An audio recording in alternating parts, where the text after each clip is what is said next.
રસાયણ મુક્ત ખેતીનો રાહ ચીંધતા છોટાઉદેપુરના પ્રગતિશીલ ખેડૂત ગોવિંદભાઈ રાઠવા 3 એકર જમીનમાં પ્રાકૃતિક ખેતી થકી વાર્ષિક લાખોની કમાણી કરતા ધરતીપુત્ર ઝીરો બજેટ ખેતીથી જમીન અને સ્વાસ્થ્ય બંનેની જાળવણી।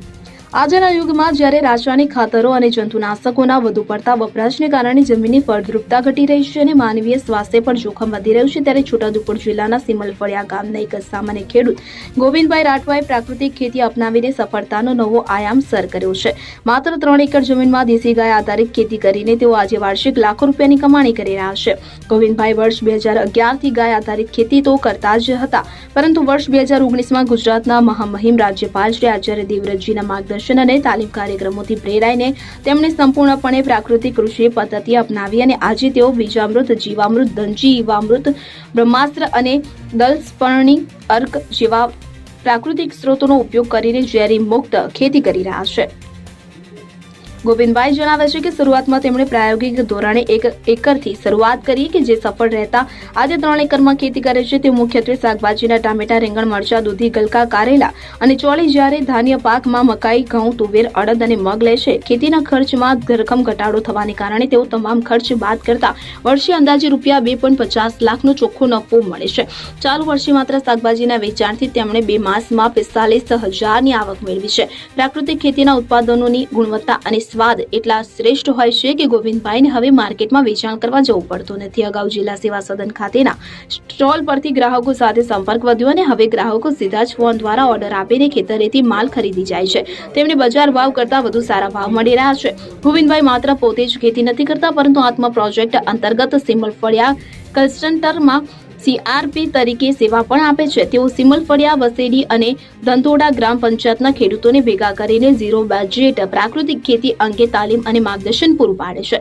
ખેડૂત ગોવિંદભાઈ ધરતીપુત્રોને સંદેશ આપતા જણાવે છે કે રાસાયણિક ખેતી છોડીને પ્રાકૃતિક ખેતી અપનાવી એ સમયની માંગ છે। આ ખેતીથી જમીન પણ સુધરે છે અને લોકોને શુદ્ધ ખોરાક મળતા કેન્સર, ડાયાબિટીસ અને હાર્ટ એટેક જેવા રોગોથી બચી શકાય છે। ગાય માતાના આશીર્વાદથી ખેતી ખરેખર સમૃદ્ધ બને છે। મારું નામ છે રાઠવા ગોવિંદભાઈ જગુભાઈ, ગામ છે સિમલફળિયા, તાલુકો જિલ્લો છોટાઉદેપુર। હું 2011થી સંપૂર્ણ ગાય આધારિત ખેતી કરું છું। એમાં 2011થી 2019 સુધી વર્મીના બેડ બનાવ્યા હતા। 2019 સુધી એ સખત વર્મી થકી ખેતી કરી છે। ત્યાર પછી હું રાજ્યપાલના પ્રોગ્રામ થકી જે કંઈ અમને 2019ની અંદર વડતાલ સ્વામિનારાયણ મંદિરમાં તાલીમ આપી છે, એટલે 2019 પછી ગાય આધારિત પ્રાકૃતિક સંપૂર્ણ કરું છું। એમાં બીજામૃત છે, ખનજીવામૃત છે, જીવામૃત છે, નિમાસ્ત્ર, બ્રહ્માસ્ત્ર, દસપર્ણી અર્ક છે વગેરે આનો 5 પ્રકારના આયામો હું સખત કરતો રહું છું। એટલે અત્યારે મેં જે કંઈ જીવામૃત બનાવ્યું છે એ જીવામૃતથી મારી જમીન ફળદ્રુપ થઈ ગઈ। આ જીવામૃત બનાવવા માટે 180 લીટર પાણી લીધું છે, એમાં 10 લીટર દેશી ગાયનું સાન લીધું છે ને 10 લીટર છે ને ગાયનો પેશાબ લીધો છે, 1 કિલો બેસન લીધું છે, 1 કિલો દેશી ગોળ અને વડ નીચેની 1 મુઠ્ઠી માટી। એટલે આ જીવામૃત તૈયાર થશે, 5 થી 7 દિવસમાં તૈયાર થઈ જાય। છોડને જે કંઈ આપણે પોષણ જે છે એ પોષણ છોડને પૂરેપૂરો મળી રહેશે। ધીમે ધીમે મેં ખેતીમાં પહેલાં એક એકરની અંદર કરતા હતા, અત્યારે મારે 3 એકર જમીન છે, એમાં સંપૂર્ણ ગાય આધારિત પ્રાકૃતિક ખેતી કરું છું। એમાં શાકભાજીમાં છે ટામેટી છે, રીંગણ છે, મરચી છે, વેલાવાળા શાકભાજીમાં દૂધી છે, ગલકા છે, કારેલા છે, ચોળી છે, તથા ધાન્ય પાકોમાં મકાઈ છે, ઘઉં છે, તુવર છે, અડદ છે, મઠ છે, આવા પાકો કરીએ છીએ। એટલે આ તમામે 3 એકરની અંદર મારું એક વર્ષનું ખર્ચ બાદ કરતાં 2.5 લાખનો મને ટોટલ ચોખ્ખો નફો મળે છે। એટલે મારે કોઈ રાસાયણિકમાં કોઈ ખર્ચો થતો નથી। એમ સાથે આ રવિ સિઝનમાં ઘઉં કર્યા છે, તરબૂચ કર્યા છે, મકાઈ કરી છે। અત્યારે મકાઈ ડોડા વીણવાનું કામ ચાલે છે।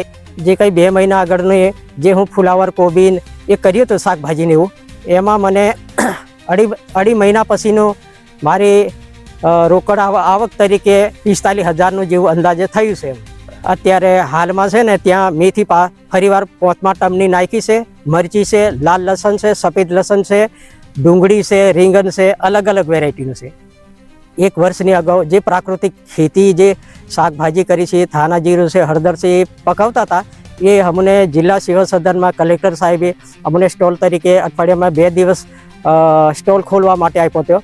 ત્યાં વસ્તુ અમે પ્રાકૃતિક પકવેલો લઈ જતા હતા, એટલે ત્યાંથી જે કંઈ ગ્રાહકો છે એ અમારી જોડેથી લઈ જતા હતા. એમાં બજાર કરતાં 2 પૈસા અમને વધારે મળતા હતા. એટલે હવે અમારે એકબીજા ગ્રાહકોનો સંપર્ક થતા હવે ગ્રાહકો સીધો અમને ફોન કરે કે તમારા ફાર્મ પર કયું શાકભાજી છે, એટલે અમારો સીધો સંપર્ક ખેતરથી થઈ જાય છે. ને એમને બી વિશ્વાસ આવે છે ગ્રાહકને કે ખરેખર પ્રાકૃતિક ખેતી કરે છે, એ કઈ રીતે કરે છે. ને ગ્રાહકો જોઈ રહે કે ખરેખર આ યુરિયાની જગ્યાએ આ પ્રાકૃતિક ખેતીમાં આ આયામો વાપરે છે, એમને ખબર છે. એટલે એ વસ્તુ અમારી ખાવાથી એ લોકોને કે એમ સ્વાદમાં સારું લાગ્યું છે, એટલે અમારો સીધો સંપર્ક કરે કે આ વસ્તુ અમારે જોઈ છે. બજારનું જે કેમિકલવાળું શાકભાજી બજારના જે કંઈ લોકો વાપરે છે ને એમાં પેસ્ટિસાઇડની બધી વસ્તુ વાપરેલી હોય એટલે એમના રોગો ઉત્પન્ન થાય છે. ને આપણે પ્રાકૃતિક ખેતી કરેલું છે ને એમાં રોગ નથી થતા, એટલે કોઈ ડાયાબિટીસ છે, હાર્ટ કેન્સર છે, કોઈ જાતનો રોગ નહીં થાય. એટલે આપણી માંગ પ્રાકૃતિક ખેતીમાં વધારે છે.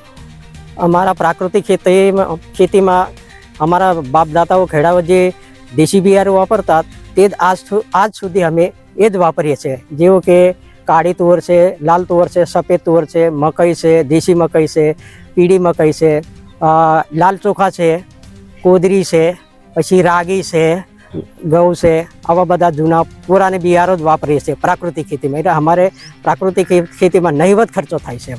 હાલમાં હું CRP તરીકે આત્મા પ્રોજેક્ટની અંદર કામ કરું છું. એમાં સિમલફળિયા ક્લસ્ટરમાં હું છું.